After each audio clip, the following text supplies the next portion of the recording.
Halo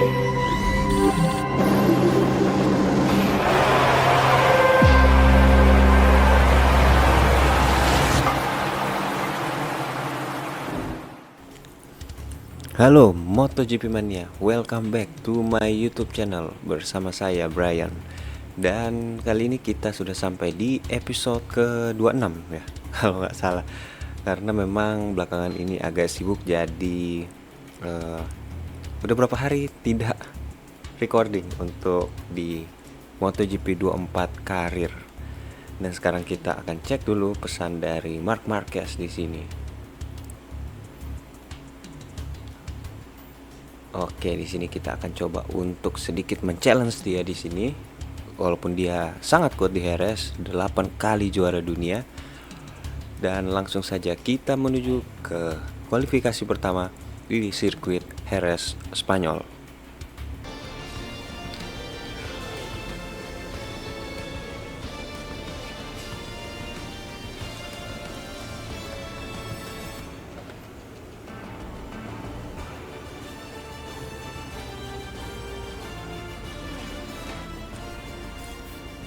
Oke, dan kita sudah sampai di sesi kualifikasi pertama di sirkuit Jerez.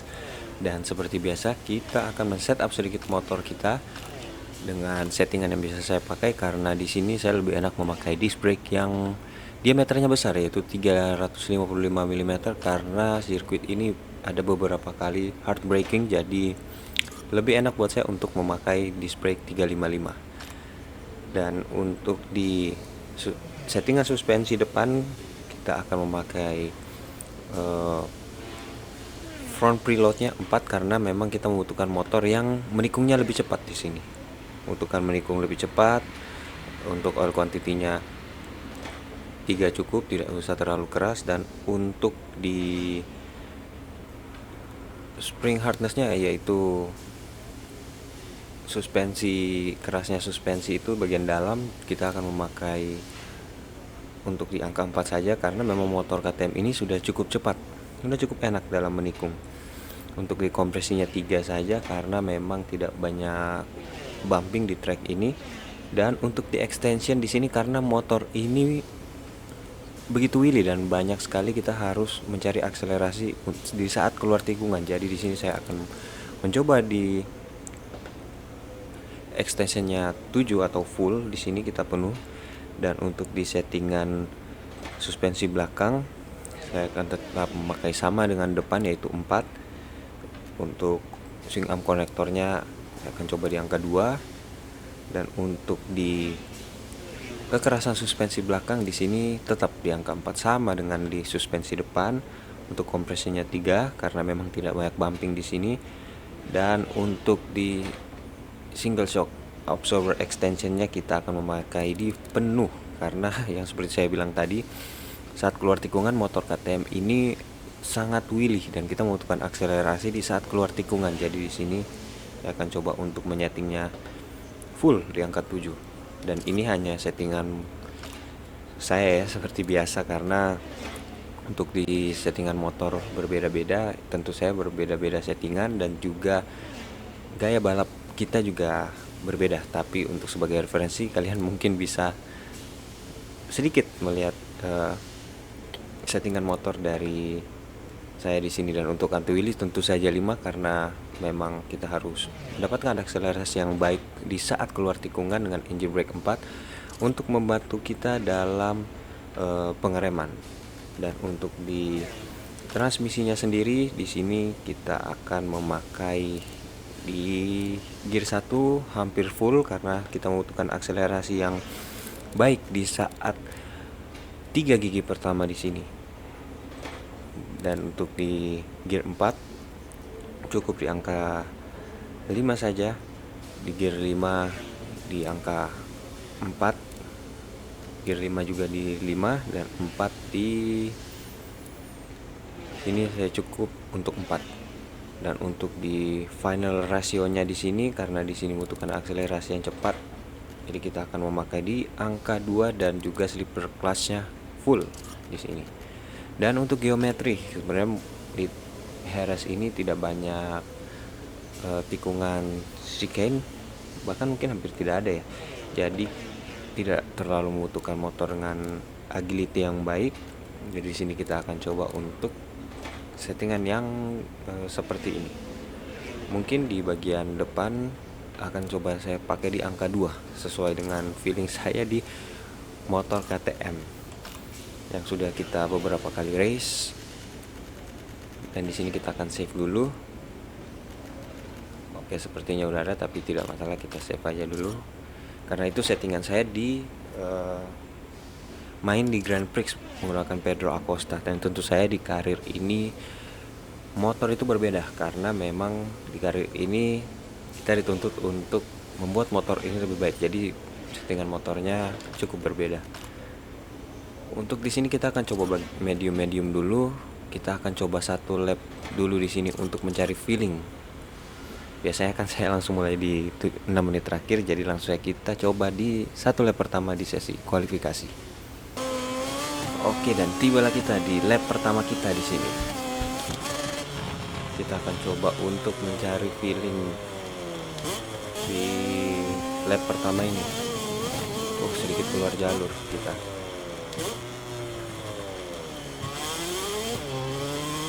Terlalu cepat kita membuka gas. Hampir saja kita keluar track di sini.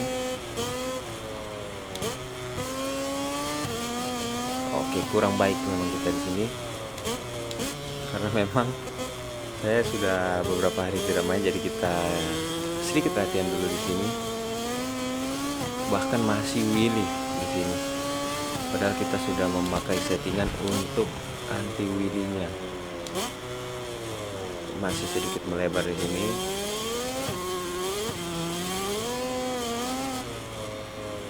Oke, kita masuk ke tikungan ke-7. Kita early braking di sini. Oke, cukup baik braking dari Valentino Rossi.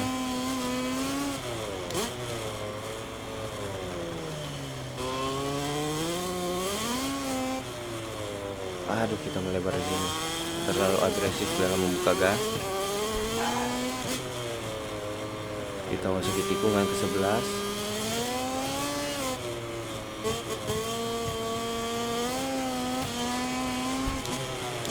Oke, memasuki tikungan terakhir di sirkuit Jerez. Terlalu lama kita membuka gas tadi, dan kita masih belum bisa menembus 1 menit 34 detik. Bahkan kita hanya di posisi ke-9. Di sini kita akan balik ke pit dulu, dan kita akan mencoba dengan ban soft di sini. Mudah-mudahan kita bisa lolos ke sesi Q2. Agak sedikit kesulitan, tapi tidak separah di Asen kemarin. Dan langsung saja kita menuju di lap kedua di sesi kualifikasi. Oke, dan kita sudah menuju di lap kedua kita di sesi kualifikasi kali ini. Dan tentu saja kita akan mengincar untuk bisa lolos ke sesi Q2. Setelah kita mengitari 1 lap awal tadi, kita akan coba untuk memperbaiki posisi kita. Sayang sekali kita agak melebar di sini. Mudah-mudahan kita masih bisa mendapatkan waktu tercepat di putaran pertama, karena kita harus menembus 1 menit 38 detik, tapi masih belum bisa sepertinya. Waktu kita masih kurang cepat. Dan bahkan kita keluar track, untung saja tidak invalid. Masih belum bisa mendapatkan waktu tercepat kita di sini. Aduh, dan sayang sekali melebar. Terlalu late braking. Sepertinya kita akan mencoba 1 kali lagi. Sepertinya masih mencukupi waktu kita untuk mendapatkan 1 lap lagi di sesi kualifikasi ini.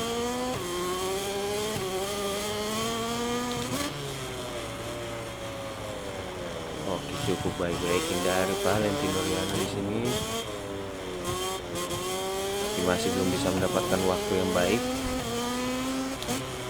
Aduh, terlalu late braking kita, sayang sekali.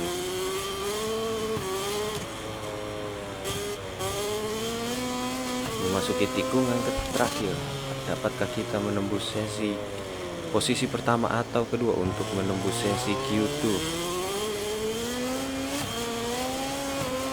Sepertinya tidak bisa. Masih mentok di 1 menit 40 detik kita. Dan ini dia kesempatan terakhir kita di sini.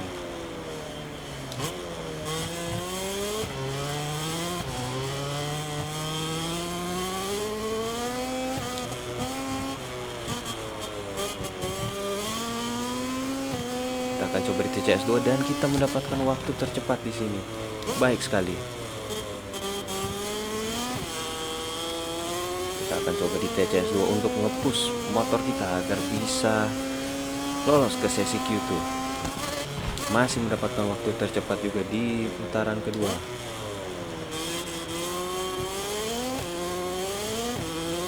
Jangan sampai kita melakukan kesalahan di sini. Hampir saja kita keluar jalur. Sayang sekali sedikit melebar kita di sini. Masuki tikungan ke-9. Apakah kita masih mempunyai waktu tercepat di sini dan masih mendapatkan waktu tercepat seperti yang kita bisa lolos ke sesi Q2. Hampir saja kita crash, sangat tidak stabil motor dari KTM yang menjadi PR kita di sini.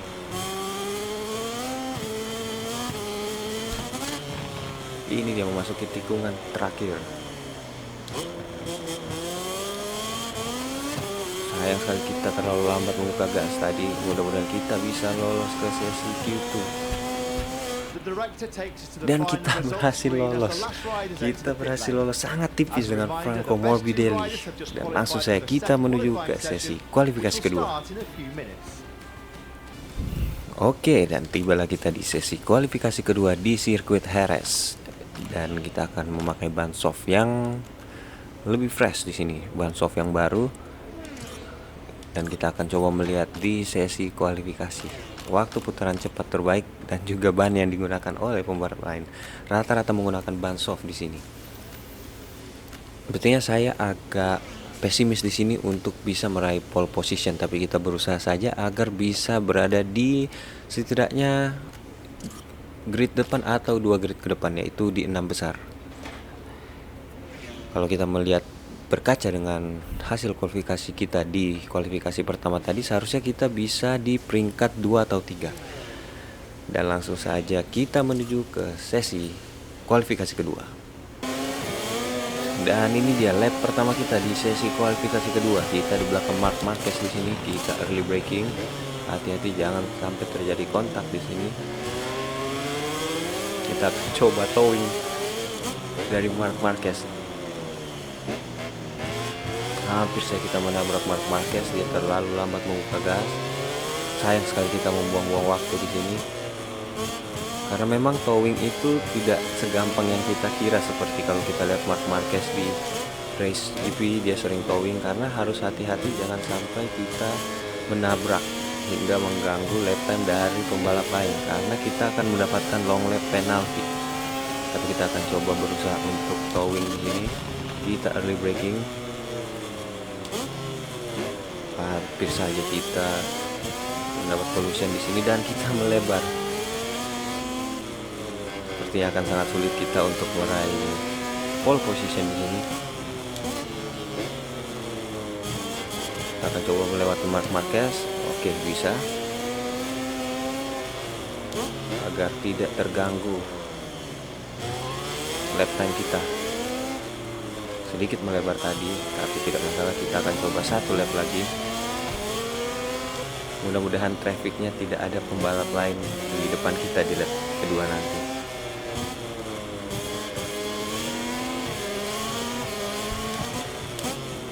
Oke, memasuki tikungan terakhir. Hampir saya ditabrak oleh Marc Marquez. Terlalu sulit ban belakang kita.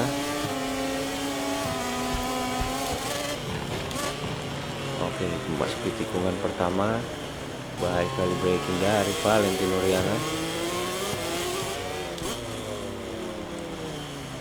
Cukup baik braking dari Riana di sini.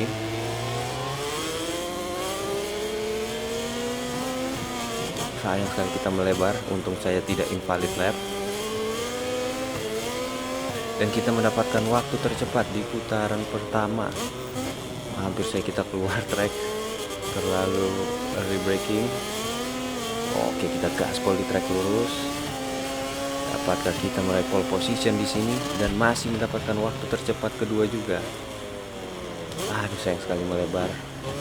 Kita membuang-buang waktu. Sebentar Marc Marquez sepertinya melakukan towing ke kita.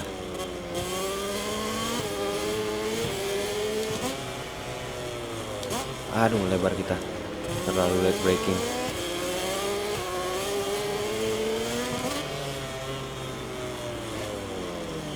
Kesalahan demi kesalahan kita lakukan di lap kali ini, padahal waktu kita sudah cukup baik di 2 putaran awal lap.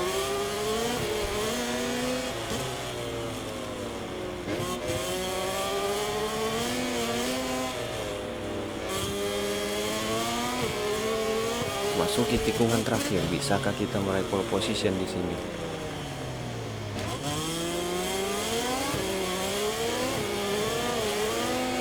Oke, ini dia. Here we go. It's now or never. Dan kita masih berada di urutan 9. Kita akan coba satu kali lagi. Dan sayang sekali kita crash. Kita harus crash. Sayang sekali sudah tidak mempunyai cukup waktu kita, jadi kita langsung akhiri sesi kualifikasi ini. Dan kita akan start dari posisi ke-9 di sprint race dan main race. Dan langsung saja kita menuju ke sprint race di sirkuit Jerez. Oke, dan tibalah kita di sprint race di sirkuit Jerez dengan cuaca mendung di sini. Jadi kita akan menggunakan ban double soft depan belakang dan juga tangki bahan bakar yang cukup setengah karena hanya setengah lap dari main race. Jadi langsung saja kita menuju ke sprint race. Beast is ready to break away. The rest of the starting grid will try to stop him. Who will win this race?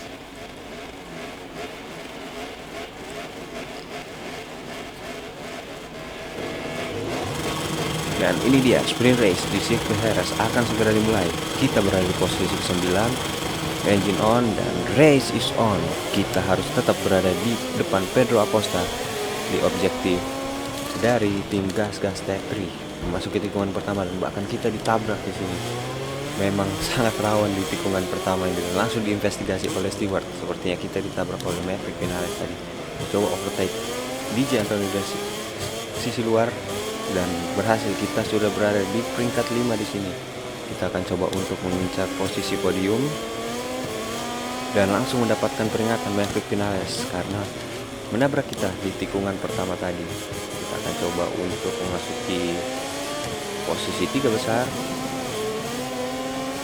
dengan Brad Binder yang menjadi pembalap KTM terdepan untuk sementara.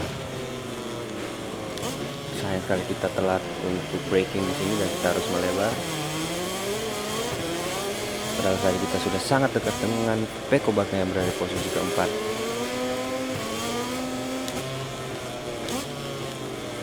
Oke, sangat baik braking dari Diana.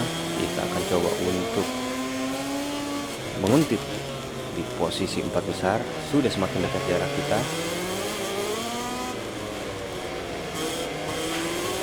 Akan coba slipstream Pecco Bagnaia.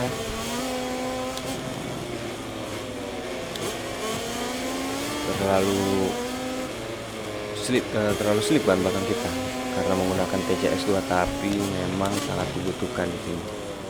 Bahkan kita melebar lagi, hampir semua melebar juga yang di depan. Sepertinya kita akan coba di TCS 3 saja karena terlalu riskan di TCS 2. Terlalu tidak stabil motor. Masuk ke tikungan kedua di sini. Kita akan coba untuk memperpendek gap dengan Pecco Bagnaia yang berada di posisi keempat. Kita akan mencari konsistensi podium di sini. Kita sudah cukup konsisten sebenarnya. Kita selalu berada di podium, tapi masih belum cukup kuat motor KTM ini untuk menang. Masih kalah dari Ducati. Oke, dengan gap 0,5 detik kita early braking di sini.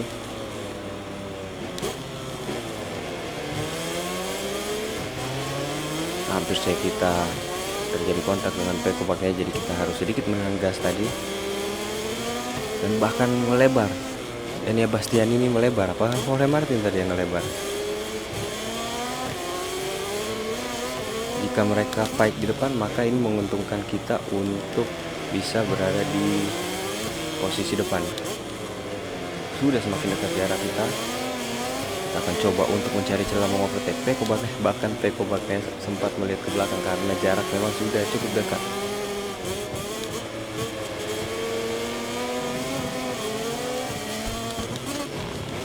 Ini masuk ke tikungan terakhir dan melebar. Kita akan coba masuk di sini. Masih belum bisa. Hampir saya kita crash tadi. Kita sedikit mengalami high side tadi. Dan bahkan kita mendapatkan fastest lap di sini. Terjadi kontak tadi antara Brad Binder dan Peko Bagnaya. Kita pun sedikit melebar di sini, terlalu nge-push. Sudah semakin dekat jarak kita dengan Peko Bagnaya, tapi masih belum bisa mendapatkan celah untuk mengovertake Peko. Sepertinya kita nyaman di TCS 3 dibanding TCS 2.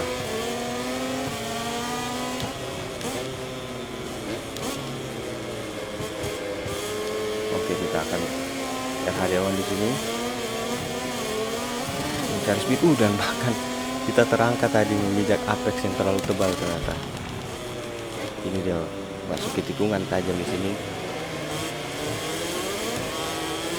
Tikungan 6, tikungan Dani Pedrosa. Masih belum bisa kita mendekati Peko di depan. Sangat sulit memang. Sang world champion. Defense yang sangat baik dari Peko.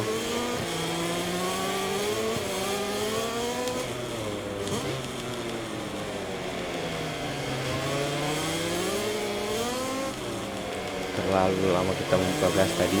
Sayang sekali kita harus melebar dan gap kita bahkan berbeda 2,7 detik dengan pembalap di belakang, Digi Antonio yang berada di posisi ke-6.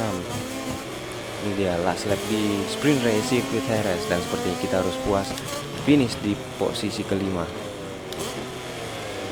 Masih belum bisa kita overtake dan bahkan Peko Bagnaya mau overtake Binder di tikungan terakhir untuk posisi podium ketiga, dan kita harus puas finish di posisi kelima. Tidak masalah karena kita masih tetap berada di depan Pedro Acosta. Dengan gap time fastest lap-nya berhasil direbut Jorge Martin dari kita di lap terakhir.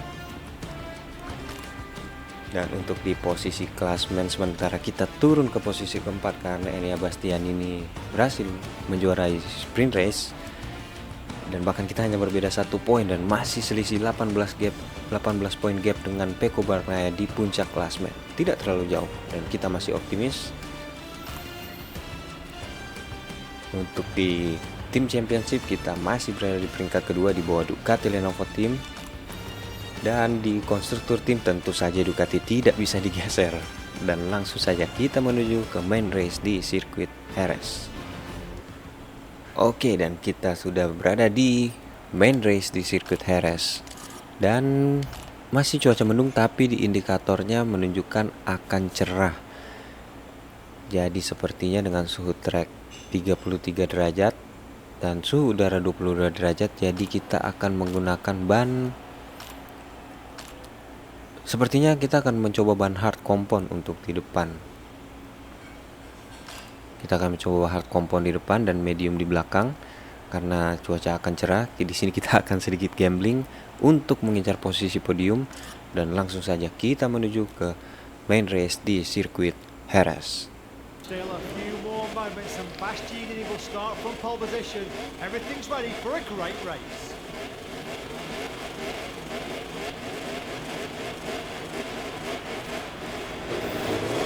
Oke, main race di sirkuit Jerez akan segera dimulai. Engine on dan kita berada di posisi ke-9. Race is on. Kita akan coba untuk mencari posisi podium lagi. Kita akan mencoba untuk konsisten dan di objektif kita masih berada di depan Pedro Acosta di sini. Masuk di tikungan pertama. Hampir saya terjadi crash tadi. Tikungan pertama memang paling berbahaya. Kita akan coba blocking dari sisi dalam dan bahkan kita ditabrak oleh Miguel Oliveira tadi. Jadi kita jadi kontak juga dengan Alex Marquez tadi. Dan bahkan langsung diinvestigasi oleh Stewart dan kita akan coba untuk mengovertake DJ Antonio di posisi kelima. Kita harus melebar di sini. Kita akan coba mengambil dari sisi luar dan cuaca sudah mulai cerah dan bahkan kita mendapatkan peringatan atas insiden tadi dengan Alex Marquez. Kita overtake di sini, kita late braking. Sangat sulit ban belakang kita. Kita harus melebar di sini. Dan posisi kita di overtake kembali oleh DJ Antonio. Kita akan coba untuk overtake balik. DJ Antonio melebar, kita akan coba mengambil dari sisi dalam. Dan bahkan kita terkena track limit dan terjadi kontak juga dengan DJ Antonio. Untungnya tidak diinvestigasi oleh steward. Overtake yang sangat agresif dari Valentino Rossi ke DJ Antonio. Kita akan coba untuk menyusul Brad Binder di depan. Memasuki tikungan terakhir. Dan Brad Binder sedikit melebar tadi, kita akan coba blocking jalur dari DJ Antonio. Masih belum cukup kuat kita, dan kita masih konsisten di posisi 5 seperti di sprint race.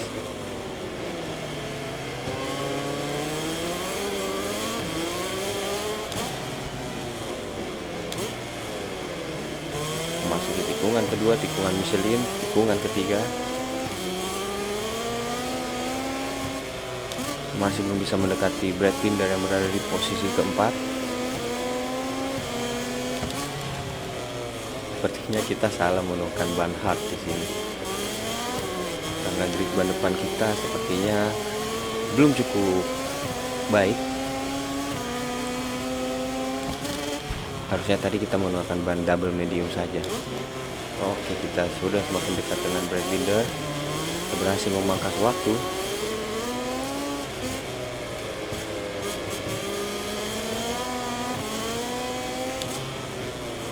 Masuki tikungan 8, Josh Martinez Aspar sudah semakin dekat dengan Brad Binder.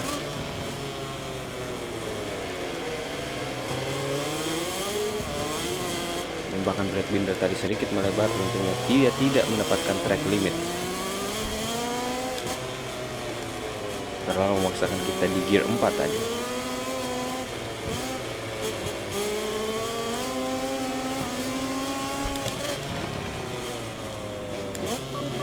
Dan bahkan Enea Bastian ini crash. Kita sekarang sudah berada di posisi keempat. Peluang kita untuk mendapatkan podium semakin lebar. Kita hanya perlu untuk mengovertake Brad Binder di depan untuk posisi podium di sirkuit Jerez. Kita akan berusaha mati-matian di sini untuk mendapatkan posisi podium. Masih belum bisa.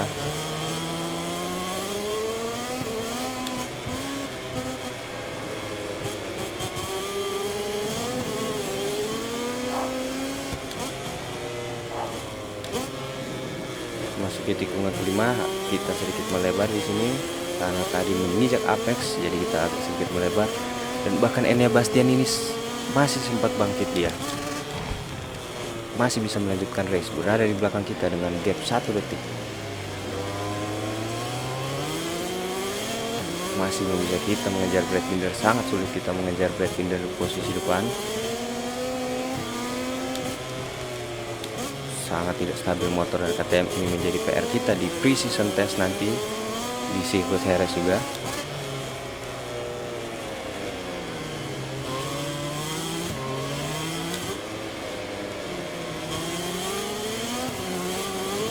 Kita difokus. Masuki tikungan ke-11. Masuki tikungan 12, dan ini dia tikungan 13, tikungan terakhir kita di lap ketiga ini. Brad Binder melebar dan sayang kita pun melebar. Dan memang berasa banget di saat keluar tikungan itu motor Ducati sangat superior dibandingkan motor KTM kita. Bahkan Brad Binder pun selalu ketinggalan di saat keluar tikungan, dan bahkan kita hampir saja crash. Kita hampir mengalami high side tadi. Untungnya masih bisa kita save. Nice save dari Valentino Rossi.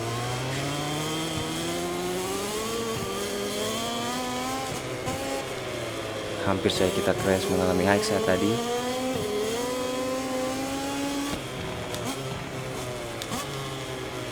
Sudah semakin dekat jarak kita dengan Brad Binder di sini. Kita akan coba untuk slipstream Brad Binder. Kita akan coba late braking di depan. Dan bahkan motornya stopi kita di sini. Kita harus melebar. Sayang sekali kita membuat gap waktu. Padahal tadi kita sudah berhasil memangkas gap dengan Brad Binder cukup dekat.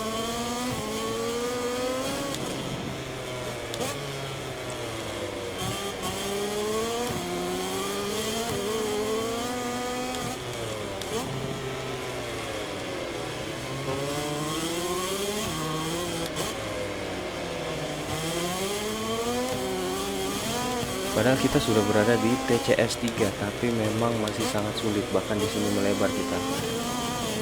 Kita tidak mempunyai grip ban belakang yang baik.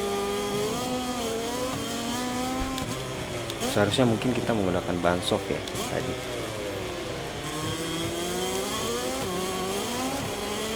Dan bahkan selalu slip di saat kita keluar tikungan.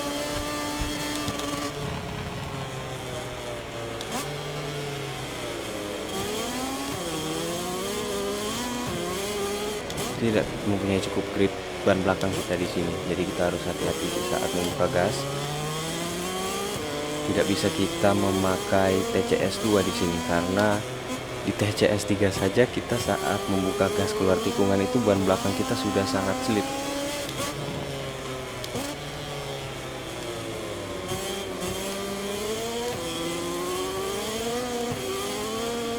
Masih belum bisa kita mengejar Brad Binder. Dan Pedro Acosta keluar, Pedro Acosta crash. Dia retired dari race di sirkuit Jerez dan otomatis kita bakal menjadi tim leader di Gas Tech 3 untuk pengembangan motor di musim ini. Secara objektif kita sudah menyelesaikan objektif dari Gas Tech 3 KTM dengan baik, tapi kita di sini mengincar posisi podium. Walaupun terasa sangat sulit karena mengejar Brad Binder tidak bisa dari tadi.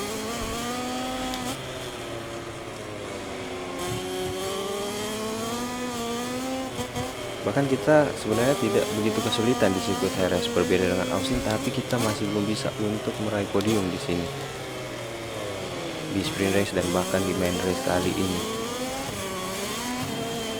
Seharusnya tadi kita memakai ban shock, tapi kita terlalu gambling dengan hard medium.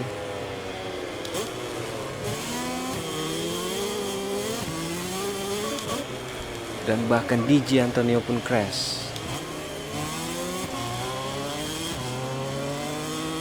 Dan gap kita dengan Enea Bastianini yang berada di peringkat 5 itu berbeda hampir 3 detik. Tapi meskipun begitu kita masih belum bisa mengejar Brad Binder untuk posisi podium di sirkuit Jerez kali ini. Bahkan kita melebar. Untungnya tidak terkena peringatan track limit. Kita coba late braking di sini. Baik kali braking dari Riana, tapi terlalu cepat kita membuka gas hingga kita melebar.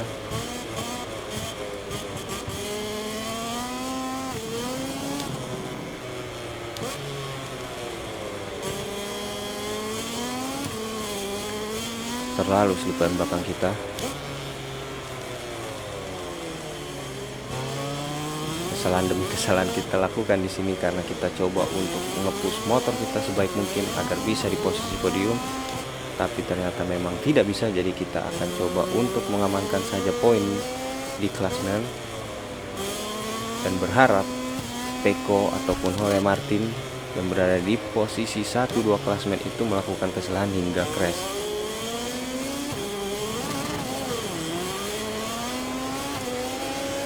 Dan kita harus puas finish di posisi kelima di race Jerez kali ini.